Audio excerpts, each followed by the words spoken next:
The collar was made of silver-white alloy, polished to a mirror finish, and it was sitting on the desk in front of me before the Senate had even finished reading the decree aloud. Ambassador Karen Vale of the Dorkai Reach placed it there himself, without ceremony, without eye contact, without a single word of apology. He set it down like a man placing a document on a table.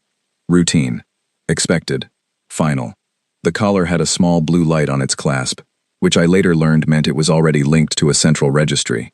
Somewhere in the imperial system, my name had already been entered under a new classification. Not diplomat. Not human representative. Not even a number with rights attached to it. Property. I had been sitting in the Galactic Senate chamber for 6 hours. My name is Owen Marsh. I was 39 years old, career diplomat, fluent in 4 galactic languages, and I had spent 11 years working inside the imperial system, believing that patience and good faith would eventually be rewarded. I had shaken hands with senators, attended their festivals, learned their customs, praised their architecture, and smiled through 1,000 small humiliations in the belief that humanity's place at the table was being slowly, carefully earned. The Sentient Classification Edict passed by a margin of 214 votes to 7. 7 species voted against it. 7 out of 221 represented civilizations. 7 species believed that humanity should retain the right to exist as something other than property. I did not know their names in that moment. I found out later. I have never forgotten them. Senator Olvun of the Theresi Collective was the one who read the edict aloud. His voice was calm and precise, the way a machine is precise, the way something entirely without guilt is precise. The Sentient Classification Edict declared that species failing to meet the imperial standard of civilizational maturity, a standard that had never been publicly defined, never been applied consistently, never been submitted to independent review, would be reclassified as non-sovereign. Non-sovereign meant no legal standing. No legal standing meant no rights, no treaties, no protections. And in imperial law, an entity with no legal standing and no rights was, by definition, the property of whatever sovereign power chose to claim it. That sovereign power was the Empire. They had been planning this for years. I understood that the moment Senator Olvun finished reading, and the chamber erupted in what passed for applause among species who communicated partially through vibration and light, it was not a surprise vote. The member civilizations had been briefed beforehand. The collars had already been manufactured. The registry was already running. The legal framework had been drafted, reviewed, approved, and filed before a single human diplomat had been notified that the session even existed. I had been invited to the Senate that morning under the pretense of a trade agreement review. The agenda I was handed listed 3 items. The Sentient Classification Edict was not among them. I sat very still while Senator Olvun asked, in a tone of almost theatrical courtesy, whether the human representative wished to make a statement before the edict took formal effect. I looked at the collar on the desk. Then I looked at the 700 senators arranged in the curved tiers above me, looking down at the floor where I sat, some watching with what I recognized as curiosity, some with satisfaction, a few with something that might have been discomfort. I picked up the collar. I looked at it for a moment, then I set it back down on the desk, pushed it toward the center of the table, stood up, and walked out of the chamber without saying a single word. The doors behind me were heavy, and they closed slowly. I heard the chamber noise cut off in stages as each door sealed. By the time I reached the outer corridor, the building was quiet around me. My footsteps echoed on the pale stone floor. My aide, a young man named Colin Brett, was waiting outside with 2 members of our security detail. Colin had been listening to the session feed through his earpiece, and he had gone very pale. He started to speak. I shook my head once, and he stopped. We walked to our transport without speaking. I did not look at the Imperial guards posted at the corridor intersections. I did not look at the officials moving through the building's wide glass hallways. I looked straight ahead, and I walked at an ordinary pace, and I kept my breathing even. Inside the transport, Colin finally said, "Owen, what do we do?" I was already composing a message on my communication panel. 1 line. No greeting. No sign-off. No code identifier because anyone intercepting it would need to understand it immediately. The message read, "The edict passed." I transmitted it to a single address in Geneva. Then I turned to Colin and said, "We go to the ship. Everyone goes to the ship. Right now." He looked at me for a second. Everyone? Every human in this city. Every cook, every driver, every technician, every clerk, every single person. We have 12 hours. Colin stared at me. He had not been read into what the diplomatic community quietly called the contingency. He was good at his job and I trusted him completely. But the contingency was known only to a small group, and Colin was not yet among them. So I watched his face as he processed what I had just said, and I watched him understand, slowly, that the answer to his question about what we would do was not something I had thought up in the last 10 minutes. "How long have you known this was coming?" he asked. 11 years, I said, give or take. He was quiet for the rest of the drive. The human embassy ship was docked at the Imperial Port District, berthed between two enormous cargo carriers that belonged to the Macari Trade Federation. She was not a warship. She was not large. She was a diplomatic transport called the Caro, registered out of Cape Town, painted white with a blue stripe along her hull. She looked like exactly what she was supposed to look like. She did not look like what she also was. I boarded through the lower access hatch and went directly to the communications room. Our senior signal officer, a woman named Diane Foss, was already at her station. She had also been listening to the session feed. She looked up when I came in. "Geneva is already moving," she said. "I have 17 confirmation pings in the last 4 minutes." How many extraction teams are active? All of them, as of 9 minutes ago. I let out a breath that I had been holding. It felt like for 11 years. "Good," I said. "Send the secondary confirmation. Let them know we are on schedule." Diane nodded and turned back to her panel. I stood in the doorway of the communications room for a moment and thought about the collar sitting on the desk in the Senate chamber. It was still there. The small blue light was still on. Somewhere in the Imperial Registry, my name was still filed under its new classification. For now. I thought about the 7 species who had voted against the edict. I thought about 214 who had voted for it. I thought about the ones who had looked down from the Senate tiers with satisfaction on their faces. Then I stopped thinking about them. Because there was work to do. And because what was coming next was not going to be decided in a chamber full of senators. It was going to be decided by something the Empire had not bothered to study, had not thought to measure, and had not once in all its centuries of expansion taken seriously. It was going to be decided by what humanity did when it had been patient for a very long time and had finally run out of patience entirely. I went to find Colin and tell him everything. The first thing the Empire noticed was the silence. Not silence in the dramatic sense, not the silence of weapons going quiet, or signals going dark, not the silence of a border closing or a fleet pulling back. It was a quieter silence than that. It was the silence of a maintenance hatch that had always been opened on schedule and was no longer being opened. It was the silence of a shift report that had always been filed at the same time every day and was no longer being filed. It was the silence of 1,000 small, ordinary, invisible tasks that had always been done and were no longer being done because the people who had always done them were gone. I was aboard the Caro when the first Imperial inquiry came in, 41 hours after the edict passed. Not an urgent inquiry, not a demand. An inquiry, politely worded, asking whether the human diplomatic mission had experienced some kind of internal scheduling disruption, because several contracted human specialists had not reported to their posts that morning. Diane handed me the message.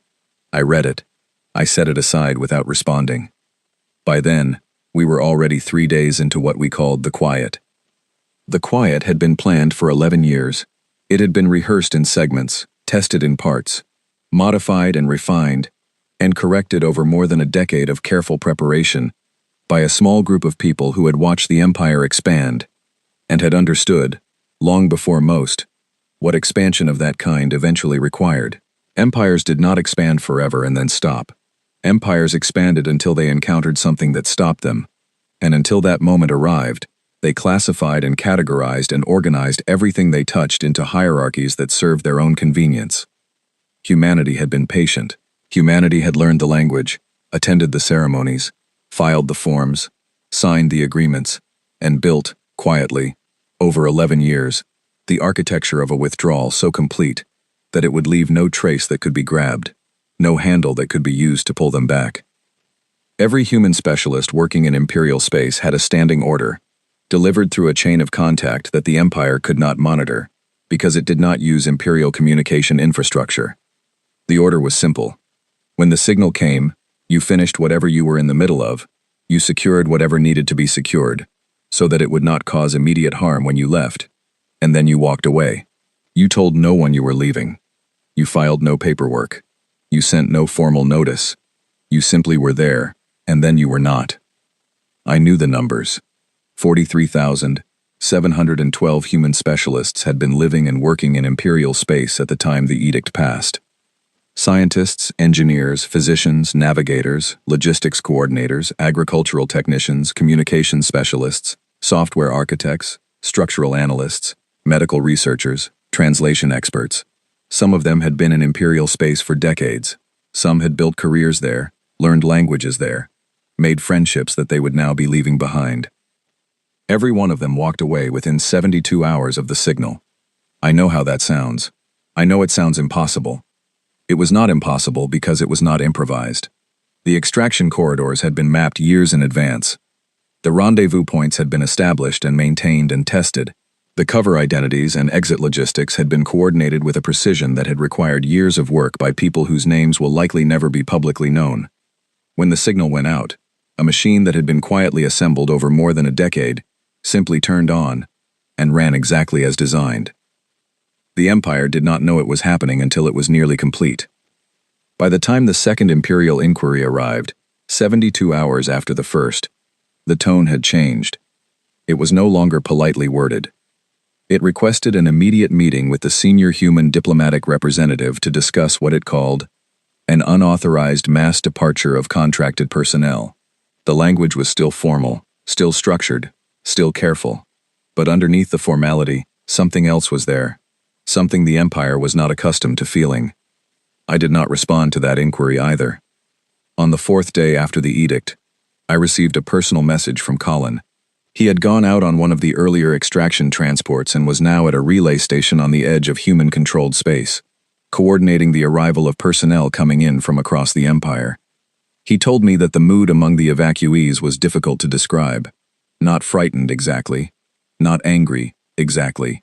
He said they were quiet. He said people were sitting together in the transport bays and not talking much, just being in the same space together, and that it felt like the hours before a storm when the air goes very still. He also told me something else. He told me that 3 of the evacuees had needed to be physically reminded of the protocol when they arrived, not because they wanted to go back, but because they had left people behind. Not humans, members of other species, friends, colleagues, in at least one case a partner of many years. People who could not come with them because the extraction protocol was, by necessity, limited to human citizens.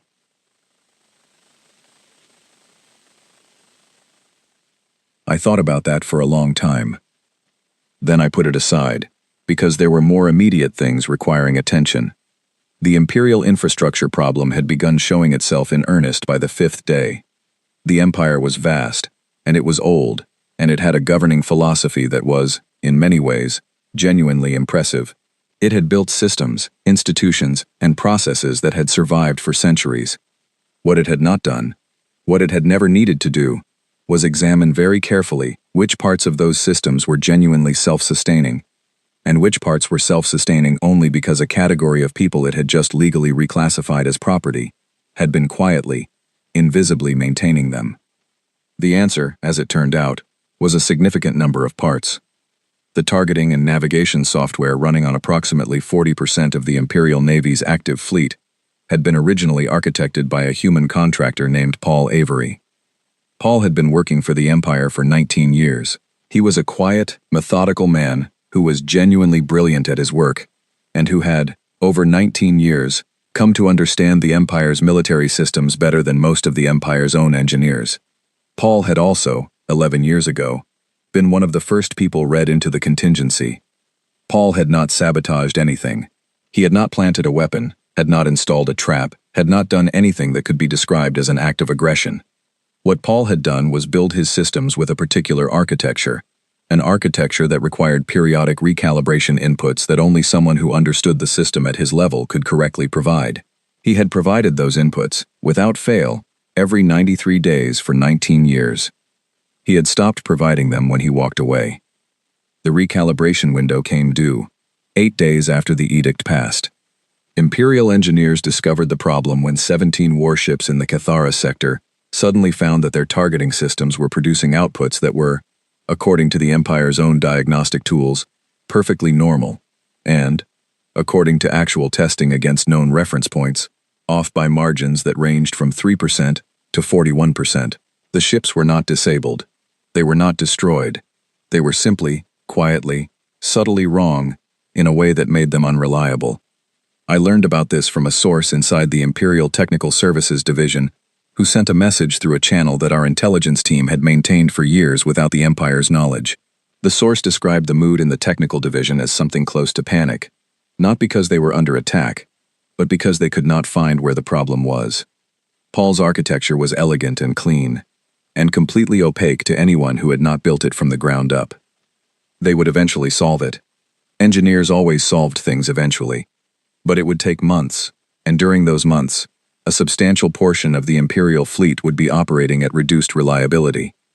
On the 6th day, the agricultural monitoring systems on 3 Imperial worlds in the outer territories began producing incorrect crop yield projections.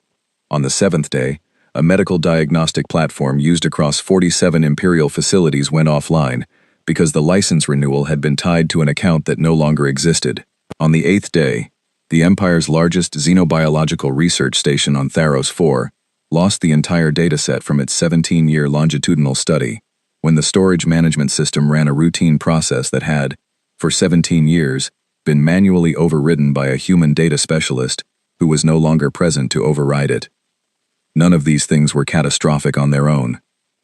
Together, they were the beginning of something the Empire had no framework to understand, because the Empire had never encountered a situation where something it owned simply stopped being willing to be owned. The Warfleet mobilization order came on the 9th day. I was watching the signal traffic when it went out. I read the deployment orders, which our intelligence team intercepted within hours of transmission, and I felt something very specific when I read them. Not fear, not satisfaction, not anger. Something quieter than all of those things. Something that felt like the moment a very long breath finally comes to its end. The Empire was sending ships to the human border. They had decided that the response to the quiet was force. They had not understood, yet, what that decision had just made possible. I went to find Diane and told her it was time to transmit the ledger. The ledger had started as a simple record. 11 years ago, when the working group that eventually became the contingency first assembled in Geneva, the oldest member of that group, a historian named Clara Osman who had spent her career studying the expansion patterns of pre-contact civilizations, said something that none of them forgot. She said that the most powerful thing humanity could bring to a confrontation with the Empire was not weapons, because the Empire had more weapons, and not numbers, because the Empire had more numbers, and not even the quiet, which at that point was still just a theoretical framework on a whiteboard. She said the most powerful thing humanity could bring was a complete and verifiable record of everything the Empire had ever done wrong. She said that empires were not defeated by their enemies alone. They were defeated when their own subjects finally had access to the evidence that had always been hidden from them. The ledger grew over 11 years into something that took nearly 400 people to compile and verify. It was not a list of grievances. It was not a political document. It was an evidentiary archive, organized with the precision of a legal case, containing documentation of every illegal action the Empire had taken against every species it had ever absorbed, classified, marginalized, or erased. Every violated treaty was in there, every suppressed independence petition, every case where the Imperial record claimed a species had voluntarily joined the Empire, and the ledger showed the actual circumstances. Every resource extraction operation conducted under false pretenses, every world reclassified without the consent of its inhabitants, every precedent that the Empire had set, and then quietly changed when it became inconvenient. 400 years of expansion. We had assembled it piece by piece, source by source, working through diplomatic contacts and intelligence networks and academic archives, and, in some cases, through sources inside the Empire itself. Species who had been watching and recording for their own reasons, and who, when approached carefully and respectfully through channels that the Empire could not monitor, had chosen to share what they knew. The ledger contained 112,000 separate entries. Each entry was cross-referenced, sourced, and verified against at least 2 independent records. Clara Osman had spent the last 4 years of her life reviewing the verification process personally. She had died 8 months before the edict passed, which meant she never saw what her work eventually became. I thought about her often in the days that followed. I was at the relay station at the edge of human space when we transmitted the ledger. The station was small, a functional installation with none of the architectural ambition of imperial facilities, but it had a signal array that could reach, simultaneously, every registered communication node in the known galaxy. We had spent 3 years identifying those nodes and mapping the transmission protocols. We had rehearsed the transmission process 6 times. The actual transmission took 11 minutes. 112,000 entries, fully sourced, fully indexed, transmitted simultaneously to every civilizational government, every independent research institution, every publicly accessible archive node, and every known underground network in imperial space, not filtered through diplomatic channels, not submitted through imperial oversight frameworks, sent directly to everyone, all at once, in 14 languages, with full translation metadata attached. I stood in the signal room and watched the transmission progress indicators, and I thought about the caller on the desk in the Senate chamber, and I thought about Senator Olven's calm, precise voice reading the edict aloud, and I thought about the 7 species who had voted against it, and I thought about Clara Osman, who had believed from the very beginning that the truth, given enough time and the right moment, could do what weapons sometimes could not. The first responses came in within hours. The Doluvari Confederation, which had been an imperial client state for 200 years, transmitted a formal request to the nearest human diplomatic station. They wanted to know if the protections described in an informal document that humanity had been quietly drafting for 3 years, a document called the Open Framework, were genuinely on offer. The Open Framework was not a treaty. It was not an alliance. It was something simpler and more unusual than either of those things. It was a document that said, essentially, that any species choosing to disengage from imperial governance could request human coordination support during the transition, with no political strings attached and no expectation of future obligation. We had written the Open Framework because Clara Osman had also said, early in the process, that it was not enough to show people that the cage was open if you had nowhere to invite them to go. The Doluvari request was followed, within 48 hours, by similar requests from 2 other species, the Hemathi of the Eastern Reaches and the Soren Collective. Both had long and complicated histories with the Empire. Both had entries in the ledger that ran to thousands of pages. Both had been waiting, I suspected, for a very long time for someone to offer them an alternative that did not require them to be the first to stand up alone. They were not going to be alone. The Empire's war fleet reached the human border on the 12th day after the edict. The fleet was large. It was capable. It was, by any conventional measure, more than sufficient to make a dramatic statement about the consequences of non-compliance. Our border stations did not fire. They did not move. They transmitted a single package in response to the fleet's arrival, a compressed file containing the first 10,000 entries of the ledger, specifically relevant to the 12 species represented in the fleet's command structure, with particular focus on the entries documenting what the Empire had done to those species' homeworlds in the first century of their absorption. The fleet held position for 6 hours. Then it requested a communication channel to the human diplomatic mission. I took that communication personally, from the relay station, on a channel that I made sure was being recorded by every monitoring system we had active. The fleet admiral was a Theresi. His name was Ven Moran. He was composed and formal, and he opened the communication by informing me that the fleet was authorized to proceed with enforcement action if the human mission did not immediately provide assurances of compliance with the Sentient Classification Edict. I told Admiral Ven Moran, very calmly and very precisely, that I had heard him, that I understood his position, and that I wanted to share one piece of information before he made any further decisions. I told him that the ledger entry for the Theresi Collective ran to 31,412 pages, and that the first chapter concerned a series of events that had taken place on the Tharesi homeworld 412 years ago.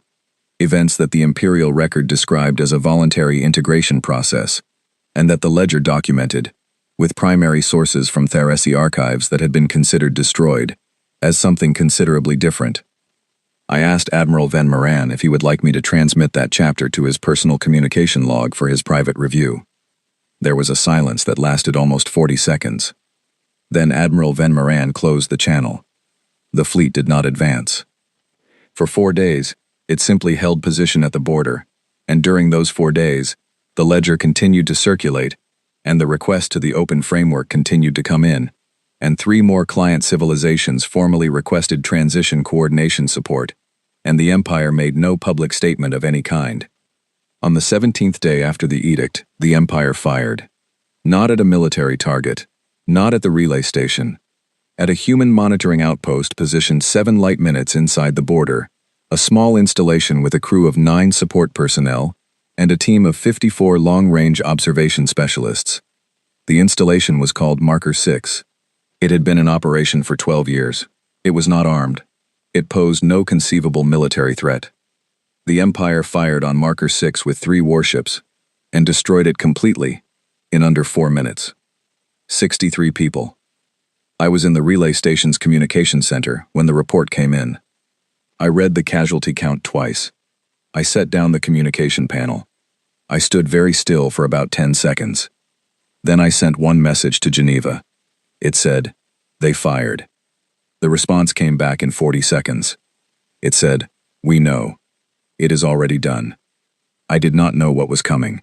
Even after 11 years of preparation, even after all the planning and the briefings and the contingency reviews, I did not know the precise shape of what Earth had built for this moment, because the people who built it understood that the fewer people who knew its exact specifications, the safer those specifications were. What I knew was this: humanity did not build what it built to win a war. Humanity built what it built to end one before it fully started. I was watching the sensor feeds at the relay station when the Terran response fleet came out of fold space. They did not emerge at the human border. They did not emerge near the Imperial fleet that had been sitting at the edge of our territory for 4 days. They emerged at 17 points simultaneously, all of them deep inside Imperial space, all of them precisely positioned, and all of them moving at speeds that the Imperial fleet's response coordination systems were not, as it happened, capable of accurately tracking. Because Paul Avery's recalibration window had come due 9 days ago. The response fleet was not the largest force humanity had ever assembled. It was not the most heavily armed. It was built on a different principle entirely. Built not for siege and not for conquest, but for something that required precision above everything else. The fleet's first target was the Imperial Grand Archive on Dovis Prime. The Grand Archive was not a military installation. It was the central repository of imperial law, the location where 400 years of legal records were maintained, the place where every ownership deed, every territorial claim, every treaty ratification, every vassal agreement, and every sentient classification registry was stored in physical and digital formats, with redundant backups, and what the Empire considered impenetrable security. The response fleet did not destroy the Grand Archive. Destruction would have been crude, and, more importantly, destruction would have allowed the Empire to claim that the records still existed somewhere, that the loss was a tragedy of war, rather than a permanent legal consequence. What the response fleet did was extract the archive.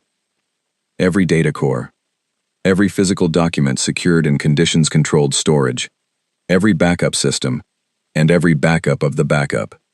63 ships worked in coordinated sequence for 9 hours, and when they pulled away from Dovis Prime, the Grand Archive was a building full of empty shelves. The records were not destroyed. They were taken to a location that Earth had established and never disclosed to anyone outside a group of 7 people, where they would be held as evidence under conditions that preserved their integrity exactly as they had existed in Imperial custody. Without those records, the Empire could not legally prove it owned anything. It could not prove territorial sovereignty over a single world. It could not prove the terms of a single treaty. It could not prove that a single member civilization had ever voluntarily joined its structure. Every claim the Empire made, to territory, to authority, to legal standing, to the right to govern anything at all, now required documentation that it no longer possessed, and that only humanity knew the location of. But the Grand Archive was only one of 17 targets. The other 16 were the Empire's regional data centers, the distributed network of secondary archives that held copies of the most critical governance records for each of the Empire's administrative zones. They were positioned across Imperial space in locations that were not publicly known, and that we had spent 6 years identifying through a combination of intelligence work, academic research, and a remarkable amount of patient, methodical analysis by a team of archivists and data specialists who understood Imperial bureaucratic structure better than most Imperial officials. All 16 regional centers were reached within the same 12-hour window. 15 of them were extracted in the same manner as the Grand Archive. One of them, the center serving the Southern Administrative Zone, was not at the location our intelligence had identified. It had been moved 14 months earlier in a routine security rotation that we had not been informed of. That regional center's records were not recovered. I want to be precise about that because precision matters. 15 out of 16. Not a perfect operation. There were 63 people at Marker 6 who deserved a perfect operation and did not get one. And there was one regional archive that was not reached. I have never described what happened as a flawless victory because it was not flawless. It was effective. Those are different things. The response fleet was back in fold space within 14 hours of its initial emergence. It left behind no damaged infrastructure, no civilian casualties, no destroyed ships, no occupied territory. It left behind empty buildings and a galactic government that could no longer legally demonstrate that it governed anything. I was monitoring the Imperial signal traffic as the news spread through their command structure. I had a translator running on the feeds and I watched the language change in real time as the reports came in. At first, the language was the language of a military alert, urgent but controlled, the language of people who believed they were responding to a problem they knew how to solve. Then the reports from the regional centers began arriving, and the language changed. It became the language of people who were trying to understand something that did not fit any framework they had prepared for. The Empire had expected a war. It had positioned itself for a war. It had a doctrine for war, a command structure for war, a fleet deployment strategy for war. It did not have a doctrine for the discovery that its entire administrative and legal foundation had been quietly and precisely removed while it was watching the border. The Imperial High Council convened an emergency session 18 hours after the extraction operations concluded. I do not have a full record of what was said in that session. I have fragments, transmitted through sources who were present. And from those fragments I know that the session lasted 9 hours, and that it produced no consensus on a response, because the council members could not agree on what kind of response the situation required. You cannot launch a counterstrike against a records extraction. You cannot bomb your way back into legal standing. You cannot threaten a civilization into returning documentation that proves your own abuses of that civilization. These were not problems that Imperial military doctrine had ever contemplated, because Imperial military doctrine had been built on the assumption that it was the most powerful force in any conflict. It was still the most powerful force in a conventional conflict. This was not a conventional conflict. On the third day after the extraction operations, Admiral Ven Moran requested a communication channel with the human diplomatic mission. I took the communication from a different location than before. I was now at a small, well-secured facility that I am not going to describe in detail, in a room with 6 other people who had been part of the contingency planning from the beginning. Admiral Ven Moran looked different than he had in our previous conversation. Not broken, not defeated, but changed, in the way that people look changed when they have spent several days confronting information that requires them to reconsider things they believed were settled. He asked me what humanity wanted. I told him that humanity wanted what it had always wanted, which was to be treated as what it was, a sovereign species with the right to exist on its own terms. I told him that what had happened over the preceding weeks was not an act of aggression, and was not intended as one. It was a response, a precise and proportional response, to a legal action that the Empire had taken in full knowledge of what it was doing. I told him that the records held by humanity would remain preserved and intact, and available for use in any legitimate legal proceeding, under the oversight of an independent review body, composed of members chosen by species not party to the current dispute. I told him that the open framework remained available to any species that wished to request transition support, without obligation, and without political conditions. And I told him one more thing. I told him that there was a clause at the end of the open framework that would not be negotiated and would not be modified. The clause was 4 sentences long, and it stated that no governing body operating under any framework that humanity recognized or participated in could legally establish a classification for any sentient species that denied that species the rights accorded to sovereign entities. Not a vassal classification, not a protectorate designation, not a property classification, not a sentient classification edict. Admiral Van Moran was quiet for a long time. Then he asked if the clause applied retroactively to existing imperial classifications. I said yes. He closed the channel. The fleet that had been sitting at our border folded out of position the next day, not back toward imperial core systems, toward Theresi space. I spent a long time thinking about what that meant. I am still not entirely sure I know. 3 months is not very long in the life of a galactic civilization. The Empire had existed for 4 centuries. 3 months is a breath, a pause, an interruption. And yet, when I stood in the Senate chamber on the 91st day after the edict, the chamber did not feel like the same room where Senator Olvin had read 214 civilizations into compliance. It felt like a room that had been emptied of something. Not the furniture, not the curved tiers of seats, not the pale stone floor. Something less visible than those things. Something that had been in the room for a very long time and had been so permanent and so present that no one who worked there had ever thought to name it, the way you do not name the air in a room until the air changes. The collar was not there. Someone had removed it, and I did not know who, and I had not asked. I was not there as a diplomat. The diplomatic mission had been formally suspended when the edict passed, and had not been reinstated, because the legal framework that would define what a diplomatic mission between humanity and the Empire's successor structures meant had not yet been written. I was there as an observer, seated in the visitors section, present at the invitation of the Transition Council that now occupied the chamber where the Imperial Senate had sat. The Transition Council was not a human invention. It had assembled itself over the weeks following the extraction operations, drawing membership from the species that had formally disentered from Imperial governance. The 3 who had requested open framework support first, then 12 more in the weeks that followed, then 6 who had come in quietly without formal announcement. Governments that had been watching the situation and had made their decisions with the careful deliberateness of people who had been thinking about this possibility for a long time. The Doluvari were there. The Hemathi were there. The Soren Collective had sent 3 representatives.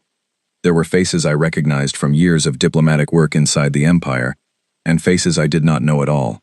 Members of species that had been client states so long that their previous government structures had largely been absorbed into imperial administration. Those species were in the process of building new institutions almost from the ground up, with coordination support from human advisors who were doing their best to help without directing, to answer questions without answering them in ways that predetermined the outcomes. It was harder than it sounds. 11 years of planning the quiet, and some of the most difficult days of the process were the days when we had to very carefully do very little, when the right answer to a question from a transitioning government was not a human answer but a question back to them, asking what they wanted, what their traditions said, what their own history pointed toward. Clara Osman had written a note about this, in the last year of her life, in a document that was part of the planning archive. She had written that the greatest danger in what we were doing was not that we would fail but that we would succeed, in a way that simply replaced one form of dominance with another, and that the test of whether humanity had done what it claimed to be doing would not be visible in the moment of the confrontation, but in the years that came after, in whether the species that had been freed from the Empire's classification systems were genuinely free, or had simply acquired a different kind of dependence. I thought about that note constantly. I passed it to everyone who worked in the Coordination Support Program.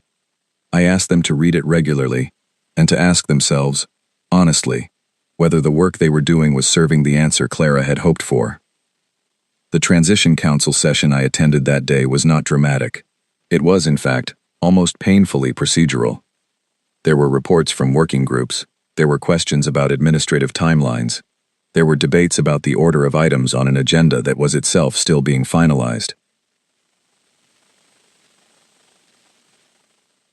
It looked, to an outside observer, like bureaucracy, which is what it was.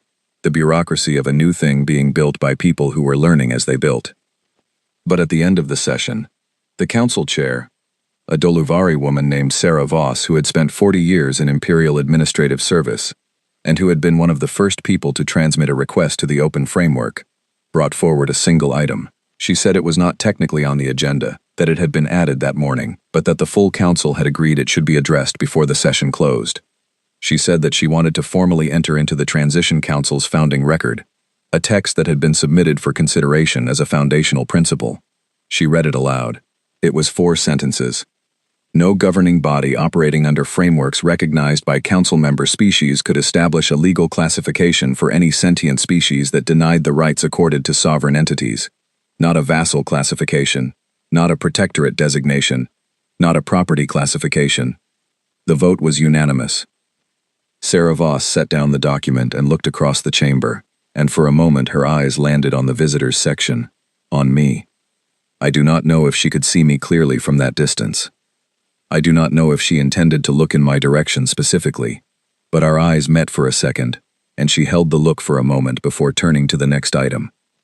After the session, I walked back through the corridors of the building. I passed the entrance where the collar had been placed on the desk. The desk was gone now, the room being repurposed, turned into something else. The Transition Council did not need a room set aside for delivering symbolic objects to species it intended to classify as property. I walked outside into whatever light this world had, which was different from Earth's light, cooler and slightly more diffuse, the kind of light that made shadows less sharp and edges softer. I stood there for a while. Colin found me eventually.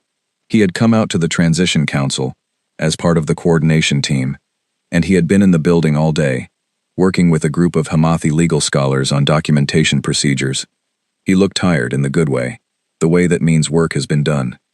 He stood next to me and did not say anything for a minute. Then he said, 63 people. I said, yes. He said, I need you to know, I think about that every day. I said, I know, so do I. We stood there for another minute without talking. Do you think it holds? He asked. The clause, the framework, all of it. I thought about the question for a long time before I answered. I thought about 400 years of imperial expansion and the records that were now held in a location only 7 people knew. I thought about the 17 targets reached in 12 hours and the one that was not reached. I thought about Paul Avery building his systems with a particular architecture and the 40 years of quiet, invisible maintenance before he walked away. I thought about the Theresi vote, 214-7, and the 7 species who had held against it, and what it had cost them to do that. I thought about Clara Osman, who had started with a whiteboard and a simple idea that the truth, given enough time, and the right moment, could do what weapons sometimes could not. I think humanity burned a civilization to make 4 sentences permanent, I said. And I think the people who needed to understand that we would do that, understand it now. Colin was quiet. That is not the same as an answer, he said. No, I said, it is not. The light continued to fall, cool and diffuse, softening every edge it touched. Somewhere above this sky, in the space between stars that had been contested, and now were something else, fleets were moving, and governments were making decisions, and species that had never before been asked what they wanted were, for the first time, being asked. And somewhere in a secure location that only 7 people knew, 112,000 entries of careful, verified, painstaking truth sat intact and waiting. Evidence that an empire had done what empires do, and that something had finally, precisely, permanently said no. I had spent 11 years preparing for this. I still did not know if it would hold. But I knew that the collar was gone from the desk, and I knew that it was not coming back.